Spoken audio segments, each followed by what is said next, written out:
ఇప్పుడు ఆ 24 మంది బీఆర్ఎస్ ఎమ్మెల్యేలని సస్పెండ్ చేసినారు, సభా కార్యక్రమాలు అడ్డుకుంటున్నారు మైనింగ్ మీద అని.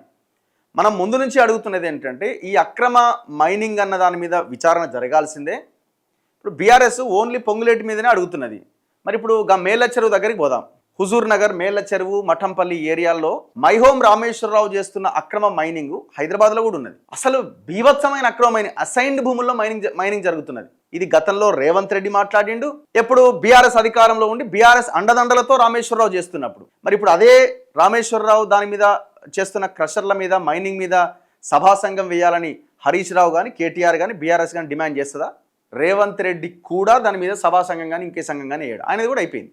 ఎవరి వాటాలు వాళ్ళకి సెట్ అయినప్పుడు సైలెంట్ అయిపోతారు. ఇదంతా కూడా ఓన్లీ ఒక పొలిటికల్గా వాళ్ళ ఉనికిని చాటుకోవడానికి చేస్తున్న ప్రయత్నం తప్ప ఇంకొకటి ఏం లేదు ఇందులో. 2023 జూలై వరకు ఎక్కడున్నాడు పొంగులేటి శ్రీనివాసరెడ్డి? బీఆర్ఎస్లో ఉన్నాడు. అంటే అప్పుడు ఏ తప్పుడు పని ఆయన చేయలేదా? రాఘవ కన్స్ట్రక్షన్స్ పేరుతో ఎక్కడ మేము మొన్న చూపించినాం కదా, 15 గుంటల భూమిని దేవాదాయ శాఖకు సంబంధించిన భూమిని రాయించుకున్నాడు. ఎవడు చేసింది? అది బీఆర్ఎస్ చేసింది. మీరు అక్రమ మైనింగ్ ఇప్పుడు ఇటు సైడ్ పోదాం, భువనగిరి సైడ్ పోదాం, ఇటు చౌటుప్పల్ నుంచి విజయవాడ సైడ్ పోదాం. ఎంత భయంకరంగా కొండల్ని పిండి చేసినారు ఆ ఏరియాల్లో. ఎంత భయంకరమైన పర్యావరణ విధ్వంసం జరిగింది. అదంతా ఎవరి హయాంలో జరిగింది? స్టిల్ ఇప్పటికి కొనసాగుతున్నది. ఆనాడు బీఆర్ఎస్ ఉంది, ఇప్పుడు కాంగ్రెస్ ఉంది. ఇంకొకటి, మీరు మైనింగ్ గురించి మాట్లాడుతున్నారు. కరీంనగర్కి వెళ్దాం. Perfect example Karimnagar. మొత్తం కరీంనగర్ కొండలని మింగిన అనకొండలు ఎవరండి? ఎవరు? అన్ని పార్టీలు ఉన్నాయి అందులో. మేజర్ షేర్ బీఆర్ఎస్ అధికారంలో ఉండి బీఆర్ఎస్ది. ఇప్పుడు ఆ కరీంనగర్ కొండలు మింగిన అనకొండలు ఎవడని సభా సంఘం వేయమని బీఆర్ఎస్ అడుగుతుందా? కాంగ్రెస్ వేస్తుందా? బీజేపీ అడుగుతుందా? బీజేపీ కూడా ఇందులో ఇన్వాల్వ్మెంట్ ఉన్నది. 700 కోట్ల ట్యాక్స్ కట్టలేదని ఆనాడు మాట్లాడిన బండి సంజయ్ సైలెంట్ అయిపోయింది. ఇప్పుడు మాట్లాడుతుందా? ఎవరన్నా దాని మీద డిమాండ్ చేస్తున్నారా?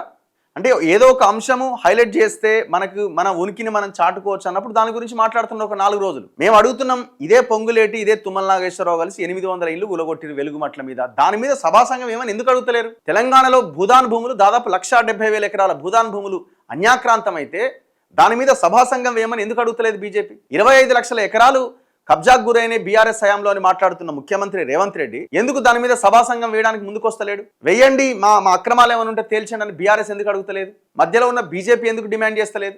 మీ వాటాలు సెట్ అయిన దగ్గర అడగరు, వాటాలు సెట్ కాని దగ్గర క్వశ్చన్ చేసి ఏదో సెట్ చేసుకుని మళ్ళీ క్లోజ్ చేస్తారు. 4th సిటీ మీద ఎవరైనా మాట్లాడుతున్నారా?